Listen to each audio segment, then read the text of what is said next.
Welcome back to the Get a Grip on Lighting podcast. I'm your host, Michael Colligan, and this is the other host, Gregory Eric. Hey, Greg.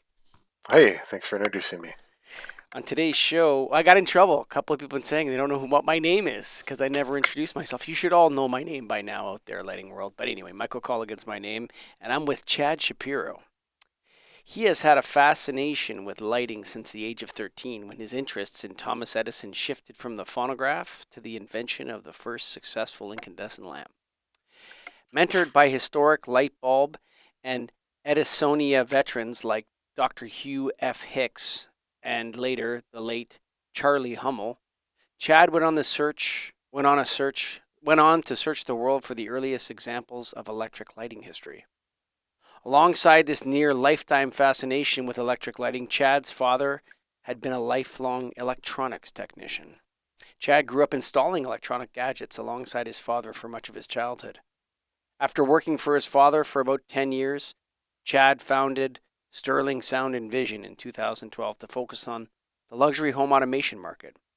As the home technology industry has long supported the use of lighting control systems, the progression to a specification of architectural lighting was a natural one, with a focus on LED lighting as a technology.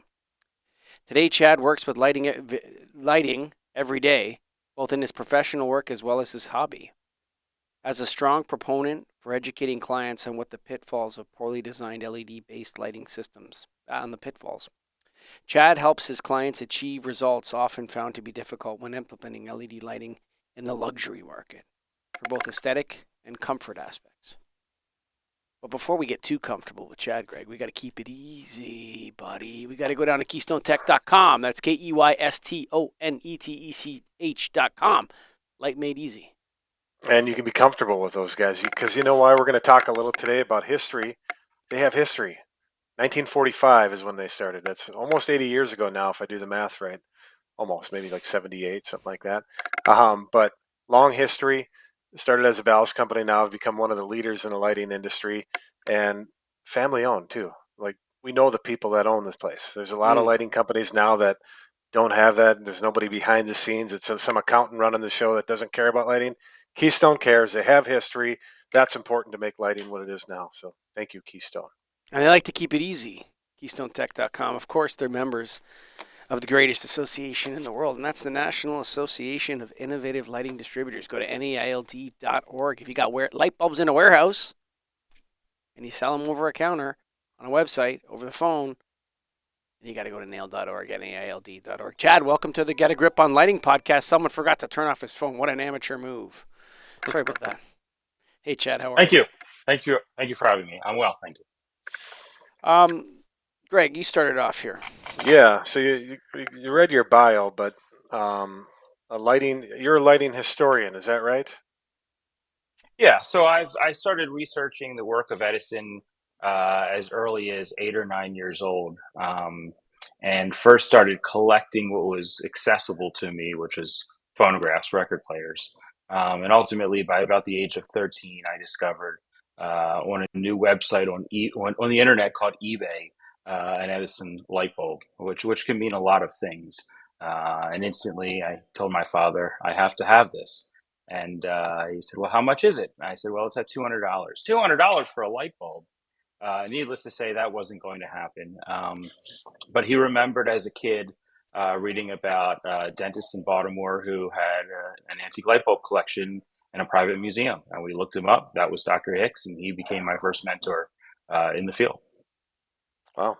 So how do you go about then collecting the information you do? eBay was one source. You met him, but where do you get your information from to compile it, then to make it understandable for where everything came from?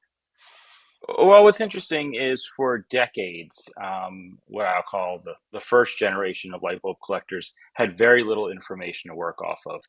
There were books written by people who were involved in the electric lighting industry very early on, but they're books written 50 years later. I remember things differently than notes actually show from 20 years ago. Imagine 50 years later, writing your recollections. So much of the information that was passed around, and in some cases still used in exhibits in museums, turned out to be incorrect. The reality was the information was always there. It just wasn't accessible. The internet brought about a huge change. It brought about book dealers putting all of their wares on the internet available to buy. So period trade journals, early historic books could be found and purchased. And then universities have begun scanning and uploading to Google Books thousands and thousands of pages of period trade journals and other reports on the period. So through that, I've been able to piece together the history better than really I think it's ever been done before. But that said, it's something I'll do for the rest of my life and never finish. So what is your plan with it then, or how are you presenting it to people so they can read it? I know maybe in the bio it said it, or maybe there's a link you're going to talk about, but how do we find this info? There is no, at this point, there is no compiled location or a book or anything like that. Much of my collection, some of which is now online, will display some bits and pieces, but would require a little bit more knowledge of the history to actually be able to piece that together. Um, so it's really something that I'd love to compile I guess, a catalog raisonné of historic light bulbs and related equipment from the period. I think that's something one does in retirement. Running a full-time business, time for something like that is very dear. So. What's your oldest lighting item that you own? So the earliest lighting item would not be incandescent lighting; it would be arc lighting. So arc lighting goes back to as early as 1806, when Humphrey Davy in England took two carbon rods, touched them together that were connected to a battery of cells, pulled them apart, and an arc was formed. And it was very, very white, bluish, harsh light, but it actually emitted an electric light. From there, starting in the 1840s and 50s, in Europe, arc lights were made. They were generally used for anything from a demonstration for a physics class to lighting magic lanterns, which were early slide projectors. Um, Very few were used for actual commercial lighting. In 1856, the first arc lamp was used in England, though, to light a lighthouse. So arc lamps, European arc lamps from the 1850s and 60s would be the earliest. And incandescent lighting, which is my true focus and what most people these days understand, would be an Edison prototype from about March of 1880. Do you have any of these arc lighting devices? Yeah. Oh, yeah. Yeah, absolutely. Yeah. Do they work? Yeah, some do. Some do. Some are way too historically important and rare to attempt to use them. Things can go wrong, but I do have an example or two that I have used to illuminate and light up, and they do work. It's a terrible product. Nobody would actually want one. For actual use. Thus, the challenge Edison faced in finding something that would be so much better. And as far as incandescents go, what's your oldest one there? Is it just a standard shape or anything unique to it? I know that would be an Edison prototype from about March of 1880. So Okay. Edison's first successful filament um, was carbonized cotton thread, and that's about October 22nd of 1879. This all moves very, very quickly. Weeks prior, Edison was still set on using platinum as a filament, based on the concept that it had a very high melting rate, but still wasn't high enough melting rate to withstand the heat of incandescence. So by December of 1879, Edison is now stamping paper. They called it Bristol board, kind of like a manila envelope type material, into a horseshoe shape, carbonizing that, so heating it to a point where it's replaced by carbon, installing that in the light bulb, and has success with having a demonstration on New Year's Eve of 1879 with the lamp. So the earliest piece I have, uses a paper filament. It has some attributes from a little bit later research, which brings us to about March of 1880. And where do you keep all your stuff? Just right behind you there? I'm sorry? Is it right behind you? Is that what we're talking? Oh, there's some great stuff behind me, but Yep. there are thousands of pieces in the collection. Something like early Edison prototype light bulbs are kept in a 4-hour fireproof rated safe. It's an irreplaceable piece of electric lighting history. It's one of the earliest surviving light bulbs in the world, and I sleep better at night knowing that it's very well protected. Hmm. Others are in display cases. Others are in museum type storage cabinets with drawers that pull out, making them very accessible to study and look at. But when it comes to something that's just incredibly important and irreplaceable, it stays in a little more secure environment. Have you ever heard of a guy named Nicholas Nassim Taleb? You ever heard of that guy? I have I have not. He wrote a bunch of books. One of them's called The Black Swan, and Okay. one of his books was called Anti-Fragile. And what the book was about was the persistence of older technology outlasting newer technology. So, according to his theory, the light switch will far outlast any digital systems. The digital systems will come and go, but the light switch will stay the same because it has inherent usefulness. What do you think of the incandescent light bulb? We have all these light bulb bans. We have all these different things. Like this thing's had a run, like a 150-year run, this technology. Yeah, yeah. You know, it's been Number one, pretty persistent. Yeah, I'm sorry, go ahead. yeah. Well, my question is really, do you see a future for it, or are we looking at all of these lamps becoming museum pieces now? Oh, first off, though you didn't ask, I think if Edison were alive today, he would be excited about advancement of technology and lighting and Mm, not have any stronghold on his incandescent filament lamp. mm, Number two, I think you mentioned the bans. I think they're foolish. I'm sure you guys can relate. Lighting people when you walk into a room that you haven't been in before, whether it's somebody's home, a museum, a restaurant, we look up, right? We're looking at how they lit the room, whether they did a poor job or an excellent job to see how they did it or where they screwed up. Um, I don't look up and see a lot of incandescent lamps anymore. There's a current trend in what people call Edison style light bulbs that have a nostalgic look.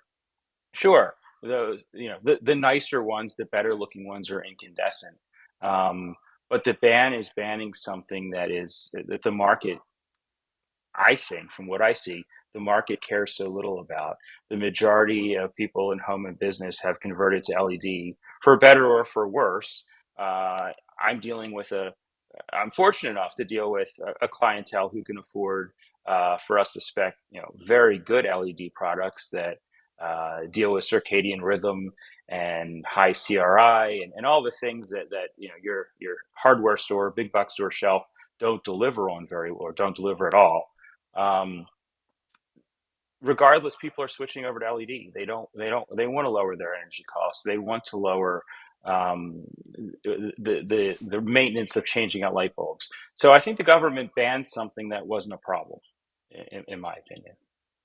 yeah, I agree with you. And as far as longevity, um, I I'll be the first to admit I'm not a lighting LED design technology, but I'd like to see the LED that you can put in your oven for an oven light. Mm, Um, yeah, it'd be good to see. so right, maybe it comes to some sort of fiber optic or something like that allows the luminaire to be remotely located and not melt. I don't know. I think there are certainly people who have a stronghold who are unwilling to move forward. I did listen to one of your podcasts from a gentleman who felt LED was downright dangerous. I'm open to listening of those claims. I personally don't feel as though my life has been damaged by living in quality LED lighting. But you can't prove that it hasn't been, Oh, right? true. Like Yeah. that's always our. It seems like we make decisions in our society by forming a straw man or argument and then asking everybody to refute it without offering proof of our own particular position. That's certainly true with light and safety as vis-a-vis outdoor lighting. There's no proof that electric light delivers more safety. There are elements of security in it and this and that, but does it do this or that? Nobody really knows, but that's the assumption. And if you want to move in that direction, you have to prove that straw man wrong rather than him having to prove that he's right. LED finds itself in that position right now where there's certainly some things that are causing suspicion, but the onus is not on LED manufacturers or suppliers or anything to prove that their lights are healthy. The onus is on the people that are trying to prove that they're unhealthy. And maybe that's correct, maybe it isn't, who knows? I think, one of the things I've said, Chad, for a long time is that it would be nice to have lighting that didn't cause damage to people rather than try to make lights that actually improve people's health. One thing we do know, though, Chad, is that incandescent lights certainly deliver a lot of IR energy, infrared. Mm-hmm. Right. And people are talking about putting tiny little incandescent filaments into LED lights in order to deliver some infrared. I don't know if you've encountered this in your practice yet. I haven't. That's very interesting though. If you look behind me, the goal is to eliminate infrared for the protection of these artifacts that have any type of wood Mm-hmm. components and printed components that are sensitive to UV. So in most cases, my fascination with museum lighting, which isn't the field I'm in at this time, is LED is a very welcome Mm-hmm. aspect due to its lack of UV radiance. So that is interesting as far as looking to add UV and based on the fact that as our bodies are tuned and built to be exposed to it. So that makes sense. Yeah, and so if we're looking at mimicking the sun, I would argue that halogen is probably the closest light source we have to sunlight. Um, Yeah. an LED can't even come close to that. Well, so I have this conversation a lot with my clients. First off, I think a lot of outside of the technical and possibly based medical claims, I think on the internet there is a large swath of people that just insist on nostalgia and keeping a technology for technology's sake. And I think they've also justified it by being exposed to bad LED product, which is I don't know how to quantify this because, again, in the world that I'm fortunate to work in, we get to work with really nice product. The majority of what's out there, though, is junk that you buy off of the big box store. And one of the Or at conversations we Premier have all the Lighting. time. You can buy that junk at Premier Lighting too. No, sir. Sorry, go One ahead. of the conversations we have all the time is, ironically, as you said, is starting with the sun and the fact that the sun is the only true light source that we as humans know, right? Other than, I guess, fire. Um, but you take an object, we use the example of a red apple outside in the sun, and you look at that red apple, and the sun's rays hit that apple, reflect off of it, and are received by your eyes, and your brain processes that as red. That's the true red, as you know it, based on the limitations of your eyesight per individual.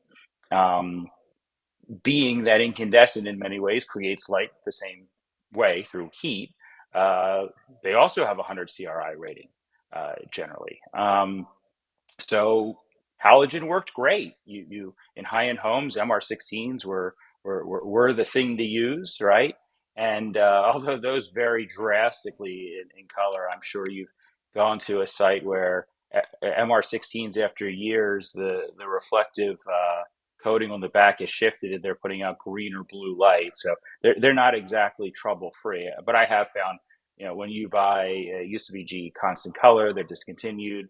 Ushio out of Japan. I think some of them are made in Germany. Makes excellent MR16s. So yeah, those were great, and people built beautiful homes. They spent a lot of money with architects, interior designers, creating these luxurious surfaces and spaces. And halogen did a great job of illuminating it. If you were to go to Home Depot and buy cheap LED MR16s and replace those in one of those houses, it's going to change. It's not going to look as good. It's not going to have the right feel. Um, I think as we reach higher TM30 and CRI ratings, I think we get better and better color accuracy. And I think as we institute warm dimming technology, where we have two different color chips within a luminaire to shift between, say, 3000 down to 1800 Kelvin, um, I think we eliminate a lot of issues. The lack of infrared and all. I'm not a medical professional. I really don't have any experience in that, and I don't read much about it. And maybe I should. However, I think we've gotten to a point with the proper product. Now you're not comparing a $20 high end, constant color Urushio MR16 in a Juno can that's 120 bucks. You're talking about a fixture that's $300 to $700, right? This isn't for everybody, but with that type of product, we deliver a really nice LED experience for our client that very much mimics the sun. And one further point is humans adapt very quickly for better or for worse to changes around them. I relate this back to when plasma TVs were replaced by LCD TVs. Plasma TVs had gorgeous color. They had great color depth, great contrast. The picture was incredible. The market came out and said, you don't want your plasma anymore. They're bulky, they're energy consuming, and you need an LCD TV. And everybody threw out their plasma TVs and bought LCD TVs and go, oh, great. Guess what? There was no comparison. The LCD TVs didn't look anywhere near as good. So people take out their incandescent light bulbs in their house, screw in their big box hardware store LED bulbs of whatever they wind up buying because they're basing it on soft white or daylight, so it's dumbed down for the average consumer, and don't seem to notice it. We had one client who remodeled their house. And we replaced everything, spec'd everything as a very nice high-end LED luminaire with high CRI and worm dimming technology. And when it was all done, the client said to me, you have changed how we live in this house. Well, I smiled and thanked her and told her how happy I am. But the reality is I gave her back something she had 10 years ago. She just forgot and adjusted for some reason to something that was inferior. Hmm. Well, Greg, before you jump on, I'm just gonna maybe this is a confession. I don't know, but actually, like I don't know what's good light and which isn't. Like I've done over 1,000 podcasts now over restoring darkness, light to get a grip on lighting, and I listen to people, and I'm skeptical about everything that comes out new. And this idea that this is cheap and that's good. We've talked about this before, Greg. That I don't think anybody really knows. I don't think the technology's been around long enough. And, I just listened to a podcast the other day where the guy was talking about how the sun is conscious. It has its own consciousness. And I was listening to that and I was thinking, I wonder if the language of the sun is light. And that's how it sends information to Earth to revolve around it. And that's how it to grow stuff or whatever. And they were having this conversation. And so this idea that one can mimic daylight, that's like a hallucination or a trick or something. Even this idea of using two chips, Greg, and warming between the two, that's like tricking people. It's not actually warming or whatever. It's like mixing it so that the human with their eyes thinks that it's similar to the sun setting. I mean, I got these fake skylights here in the producer's office, Chad. And I'll tell you, man, when you're standing outside that office and you look into the producer's office, you damn well think there's a skylight in there. It looks like daylight, man. These things are incredible. Yeah. Okay, it's having a health impact on the producer for sure. If that is, he's going like this. Yes, he loves it, and so that mimicking of it, there's definitely an element if you get it right, like we have what they had with these skylights here, fake skylights, that if people think it is sunlight, there's an element of health benefit there, even if it's missing something. And so I think that's what you're trying to address, Chad. And I think there's something that we need to know more about what sunlight is and what kind of information it's telling people. Like, why is it telling your skin to tan? And you know what I'm saying? Like it tells your body to make your skin a darker tone. Like, how does it do? I think It does that with IR. I think that's just large quantities of UV. When you lay in a tanning bed, Sure. that's what's happening. Yeah, but there's So, more to it than look, that. No, what I'm saying is that I don't think you totally understand what I'm saying. You're saying, well, it's only because there's large quantities of UV. You're missing the point that the species has evolved to react to that in that way. right? Oh, I So the agree. I the agree. sunlight hits our skin, it doesn't burn us to ashes, or our body literally says, "Oh, okay, sunlight, let's change the color of your skin a little bit here so you can be more and more out in the sun." And so this idea of mimicking sunlight is a I think it's a bad idea for the lighting industry to try to suggest that we should do that. Well, incandescent lighting didn't do that, right? Yeah, well, So if we're people are talking about saying that they indoor can create how scenarios, they're saying that they can create certain effects which affect people's circadian rhythms in a positive or negative way. And they have studies and stuff. I just don't know if that those studies are applicable in a general environment. Do you think you can help someone's circadian rhythm with LED lighting? maybe. So one thing, I don't. Are we okay to say brand names? I just keep it agnostic. Yeah. Okay. So one product line we use is a product that produces, the capability of produces millions of colors. And besides the novelty of being able to do blue, green, purple, whatever lighting out of the luminaire or lamp that's used, has the ability, along with a software package, to mimic the sun. I understand we're not creating the sun, but mimic the sun by if you turn on the lights at 5 a.m., the lights are going to come on at a very, very warm tone, very, very soft in intensity. And if you leave them on as the day progresses and the software pays attention to your location, and as the day progresses, it increases the color temperature or raises it, and raises the intensity as the day progresses to mimic the sun. To at some point, say at 2 p.m., it's actually at 4,200 Kelvin, which is a little bit more invigorating for work. And then as the day progresses towards evening, it does the reverse. It gets softer and warmer. Um, I don't think incandescent ever did anything like that. Um, so I think trying to compare any artificial light source to the sun for use indoors isn't exactly a fair comparison, because the only true answer is to go outside, right, for that exposure. I don't think we've ever gotten that exposure indoors from candles, oil lamps, gas lighting, incandescent lamps, and now LED. However, there's no question that all of those prior light sources created light through heat, which is how the sun creates light. We've removed that element in LED or lost it.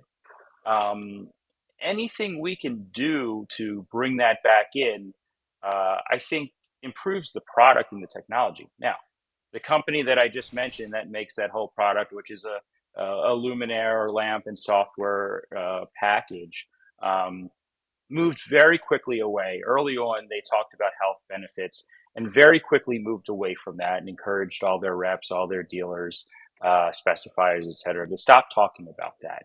Mm. Mostly because it's been challenged and it may or may not be true. But regardless, if we can create within a home a better experience of living in your home based on the fact that our bodies are tuned for lighting to change in color, temperature, and intensity throughout the day. And you're able to afford this luxury product, and it's very expensive. Um, it's a great thing. I think that the problem is that it's accessible to so few. So it's very easy to say, you know what, LED has a lot of shortfalls and it's not a very great product for my home. Most people aren't going to spend, $1,000 for a light fixture. Mm. The interesting part that I'm hearing you're saying, and from Mike and I's perspective, is different. You're selling to homes, and we're Mm. residential. We're Right, selling commercial. And right, right, right. where is the play with this going to be? Is it going to be both, or where does it make more sense? I know there's one organization that is making a push for residential lighting coming up that they're talking about. That circadian and making your home the right lighting. Do you make your home? Do you make your business? Where is it going to take off, or is it ever going to take off? To me, it seems like it would have to be at the business, but they're in the commercial side. But I don't know. Right. Well, on the residential side, it holds a very, very small portion of the market right now. It's Yeah. the one percenters or less than that, in many cases. And really, it's something that has to improve and quickly, just because we are, people are forced now, if they noticed the difference between incandescent, if they had their lights on a dimmer, especially, um, and LED, uh, they deserve better. But like the example of the client who said we changed the way they live in their house, that's an example of somebody who changed out to LEDs, cheap ones that didn't do anything to attempt to circumvent any pitfalls of LED in its just most basic form. And they adjusted to it and didn't really realize what they had lost until they saw something better again. So as far as in commercial, um, I think obviously light commercial, which is something that's a little more closely to what we do in, say, hospitality, in the form of restaurants, etc. It used to be you went to a nice restaurant, and as the evening progressed, they dimmed the lights. And the incandescent lights, as they dimmed, the filament produced less heat, and it was more orange in tone and warmer, and had a nice romantic feel, right? Now you go to the restaurant, they do the same thing, and the lights turn grayish green in color as they did them, and it looks terrible, right? Again, who do people not notice that? Or they Um, flicker. They flicker when they're dimming too. well, they can, yeah, yeah. And look, dimmer So, technology is getting better, driver sure. technology is getting better, and that's becoming less and less of an issue. Of course, yeah, 10 years ago, 5 years ago, flickering in our world, everything is dimming, right? On lighting control systems, it's just about everything. Everything's a nice fade on, fade off. So now we're working with products that have drivers that'll dim down to 0.1% Sure. versus say down to 20%, flicker at 20%, and then shut off, right? So in light commercial, there's obviously a major need for something better. And then I guess in more corporate scenarios, you've got the question of blue light and how it affects people, and you've got people who are businesses or who are now vulnerable to possible lawsuits, I would say, based on exposure to light that might not be healthy for them. Yeah, flicker is a definite number one concern, I think, from the age of bypassed LEDs where they weren't addressing flicker. There's millions of those in the field. That's not even an argument. We know for sure that that hurts people. But you know, there's an element of that good interior design is good for your health, right? So if you have a beautiful home and you live in it and the lighting is beautiful and it's well designed, you're going to feel better in that space. You're going to like to be in that space more. Right. Natural light is a part of that. The different light fixtures and the different accents and all that sort of stuff you use to do it. So there's that element of it. Then there's an element I think which is new, and that is that we have lighting systems that can trick people into thinking it's a window or a skylight. Like that's an entirely different new adaptation in the lighting industry. So if someone didn't know that the producer's office had a fake skylight in it and they went in there, they would think it was a skylight. Like I'm not kidding you. And it does the day long, starts off early, goes higher Kelvin temperature, brighter, then goes down again later in the day. Um, the question I have is there actually a physiological element to this other than the one that's created by the perception of it being a window or a skylight? And that's a real physiological perception, but is there something happening with the ice? I haven't seen anything that proves that yet.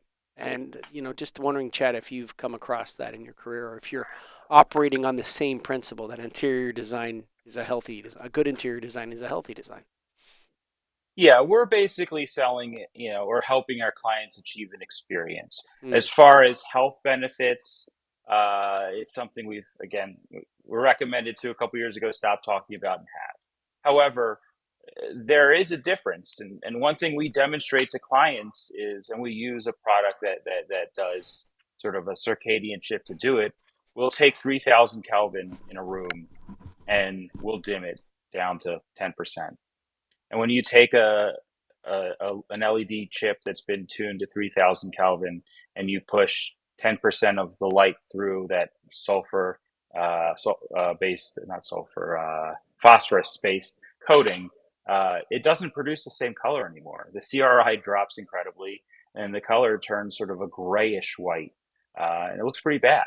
mm. Um, and we take that, and then at the press of a button, turn that 10% of that same luminaire to 1800 Kelvin and go, now see how this room feels in an evening setting, right? So then we go back to 3000 Kelvin and dim it again down to 10% and varying the ratio of the two color temperatures until we reach 1800 Kelvin at that bottom end.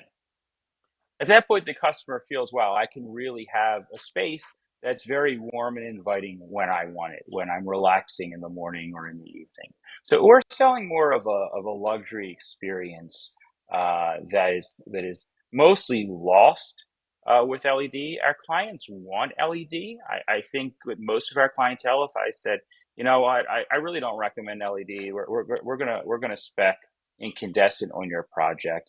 I don't think any of them would take well to that. Of course, now there's energy laws, and it depends, county to state to state, county to county, on what you can and can't do. And most counties where I am and surrounding, you can only have but so much of an incandescent quantity of lamps in a home. So, I think LED is here to stay. It's a difficult conversation because a client who's built multiple homes, say client's building a home for $5-6 million, right? And they've done it before. And it used to be that a light fixture, they used a housing that was, $150, let's say, and they bought a good quality halogen MR16 for $15. Those days are gone. To get that performance out of at this point in the game, out of a recessed luminaire, you're looking at easily $350. Yeah, totally. He's right. Multiply that in that house by 180 or 200 fixtures, and it's a substantial difference. Plus, you're going to have to install some fussy lighting control system that's going to be difficult maybe for you to manage, or your wife can't figure it out. How do I turn the lights on in the dining room? When you show somebody on a keypad the good night button in their bedroom and you just press that and all the lights are off in your house, all the questions go away. Yeah, maybe. If maybe. Properly programmed lighting control systems are. You don't have to sell me. I'm in, buddy. I know what you're talking about, but I think what you're telling us is the best case scenario. Greg. But yeah, kind of. I'm sorry. Let me bring up another, real kind of problem. And it's a problem that a lot of people don't think about. Maybe as people selling fixtures, you hope they don't think about. 10, 15 years, there's going to be some very unhappy customers. For how many years now have we, when a light bulb, whether it be incandescent or LED, where due to a surge or whatever reason it's failed, doesn't work, and we unscrew it and we put it in a new one, right? Mm-hmm. When you're buying a higher quality LED luminaire, you're getting something that should be much more reliable than a light bulb that costs $2, right? However, they will fail. They will shift in color. There isn't a single LED out there where the coating to tune its color won't shift. So as it shifts, the light gets warmer, and typically that coating starts to get cloudy, so they put out less light output. The chip puts out less light output, and that LED light engine is going to fail. Right. Yeah, it's not a joke. And today, okay. It's not a joke. How many people does it take to change a light bulb? That's not a joke anymore. Right.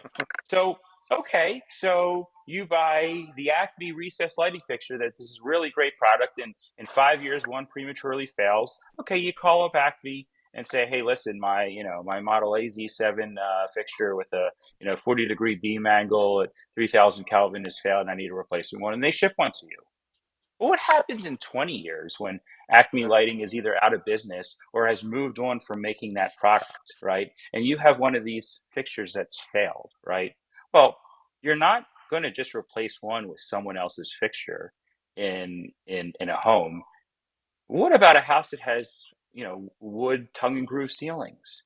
You're now removing the ceiling to replace all the cans, all the housings above the finished ceiling material to replace all the lights. Time will tell. How many people does it take to change? How many people does it take to change a light bulb? Like, that's not a joke anymore. Yeah, it's not a joke. Yeah, a demo crew. Yeah, exactly. An electrician. a supplier, a finishing crew. Cody Yeah. sounds like he wants to start his own podcast.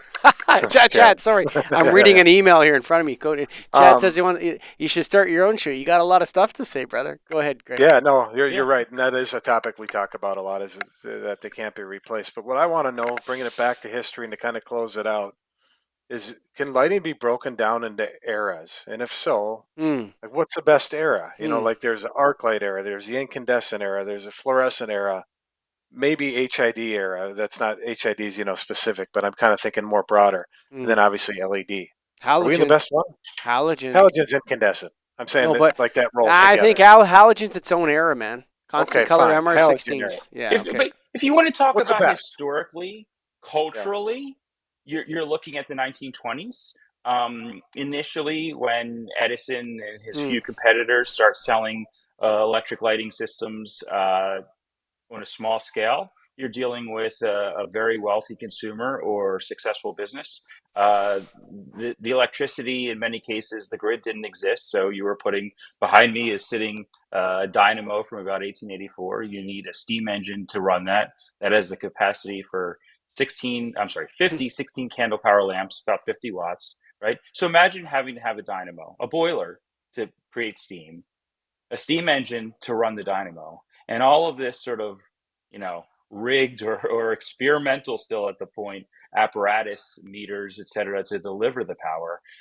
It was very, very inconvenient, and it was only for the very wealthy. And even once central stations started to come about, I have surviving mid-1880s receipts for power, where it'll state the number of lamp hours used, right? And for a household. And this one of them is from 1884, and it's about $4. That was a lot of money, Sure. right? To have that, and somebody who spent $4 on that month of electricity also would have been supplementing gas lighting with electric lighting. They wouldn't have replaced their entire house. So it was somewhat of a novelty, and the market was sort of experimenting with it. So it's not until the 1920s that we see, and there were rural areas in the 1950s that were still using localized plants running off of gas engines and things like that. But the 20s is where, in this country and most of Europe, that incandescent lighting became really accessible to all. The lamps were inexpensive, the infrastructure was there, and it really became something that was here to stay. And something that everybody could enjoy. So as much as an MR16 is far superior than a light bulb from 1922, I think that period of the 1920s culturally is probably the most important. Bubba, we're going to electrify the whole state. So I bet you that dynamo, that steam engine was powered by anthracite coal. I'm not an expert like on a coal, furnace. Yeah. Yeah, for sure. So they had to deliver the coal to you too. Right. Yeah. Crazy. Oh yeah, absolutely. Yeah. His name is Chad Shapiro. I called him Cody by accident because my brain is fried. When your name's Chad, you get all kinds of things. Jack, Dad, Chaz. It's okay. His website is Sterling, for his practice is sterlingsv.com. And we're going to go and keep it easy for a bit here, Greg. We're going to go head down to the easy folks at KeystoneTech.com. To know what to do in lighting, you need to understand history, and Keystone's got history. They've been in lighting a long time. They get it. They know what to do. They do right product, right service, right selection. Make it easy for you. Use Keystone. Keep it easy. And if you have light bulbs in a warehouse, not a museum, Chad, not a museum, but if you have light bulbs in a warehouse and you sell them over a counter or you sell them on the phone, even if they're cheap, garbagey stuff like Chad was talking about, all that, and you want to learn more, you want to get involved, your association is the National Association of Innovative Lighting Distributors. That's right. We got all sorts of committees, educational committees, accreditation agency committees. We got darkness restoration committees. We got committees coming out our wazoo, so you can get involved. We also have educational programs, and it's just super fun to hang out with Greg and Michael and the rest of the crew down at Nailed. Greg, isn't that right? That's right. You got to be there. Got to be there or be square. Go to NILD.org, and if you made it all the way to the end with Chad, Greg, and I, hey, thanks for listening. We appreciate it. That's for sure.